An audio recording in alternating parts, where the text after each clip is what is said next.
In our final section of this chapter, we are going to look at an area that is closely tied to population ecology, which is community ecology. Whereas population ecology focuses on the dynamics of a single species, community ecology focuses on the dynamics of communities, which are groups of different populations that live together and interact with each other within the same habitat. So, for example, this image here is showing a community of different species. If I asked you to name the different species, you might say that this community is composed of zebra, antelope, and wildebeest.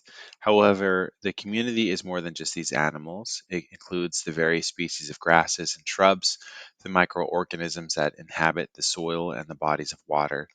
Really, the community includes all organisms that share close associations within the same habitat. Those associations are called symbiotic relationships, and every symbiotic relationship fall into one of three categories. Mutualism is a type of symbiotic relationship where two species both benefit from their interaction. For example, oxpeckers are a type of bird that sits on wildebeest and eats ticks that have attached themselves to the wildebeest's body. The bird benefits by getting a food source, and the wildebeest benefits by having the ticks removed. The second form of symbiosis is commensalism. This is a relationship where one species benefits while the other one is unaffected. For example, birds construct their nests in trees, which has no impact on the tree but provides significant benefit to the bird. Then, lastly, there is parasitism, which is where one species benefits while the other is harmed. Parasitism is a form of predation where one organism that is serving as the host for the parasite is not immediately killed, just weakened. So, an example of this interaction relates to the example given for mutualism. The tick that is biting the wildebeest is a parasite that benefits from feeding on the wildebeest's blood, while the wildebeest is harmed by this association. So these are the three types of relationships that occur between organisms and communities. Now let's look at some of the ways that the characteristics of communities are studied. One of the ways that ecologists assess a community is in terms of its biodiversity. Biodiversity is a measure that includes species richness and relative abundance. Species richness is the number of species living in a particular environment. Different habitats and different biomes have different degrees of variety in the organisms found there. This map on the right shows species richness across the Western Hemisphere, with darker colors on the map corresponding to higher levels of species richness, and decrease as you move towards the poles. As we've learned in previous chapters, the equator receives the most sunlight and therefore has the greatest contribution from the photosynthesizing producers, such as plants in the food pyramid, which in part explains the species richness seen there versus at the poles. The other part of biodiversity is relative abundance, which is the number of individuals of a particular species relative to the total number of individuals of all species within a particular area. In these images, the two communities that shown have equal species richness because they have both have four different tree species present. But the top one, community number one, has a higher relative abundance of these four species, whereas the bottom one is overwhelmingly dominated by just one of the four species. Therefore, the top community has a higher level of biodiversity, even though they both have the same level of species richness.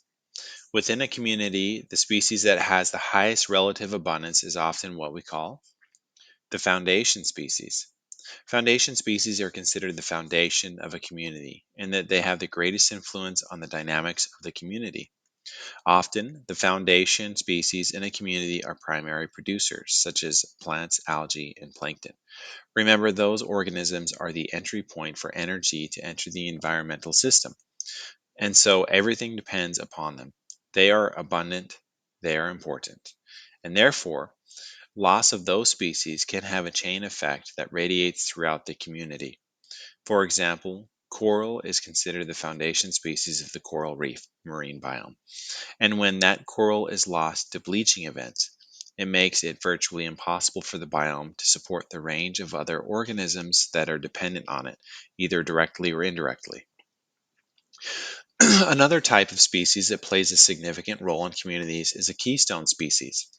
A keystone species is a species that has an outsized influence on maintaining the structure of the community, meaning that its level of influence is disproportionately large compared to how many of these organisms there are in the community. They may be low in abundant relative abundance, but depletion or loss of these species leads to significant disruption in the community. This term actually comes from the field of architecture, where the keystone is the center stone that is responsible for bearing a significant amount of the mass and force from the bridge. So, a relatively small part of the bridge, but plays a big role in keeping the whole thing together.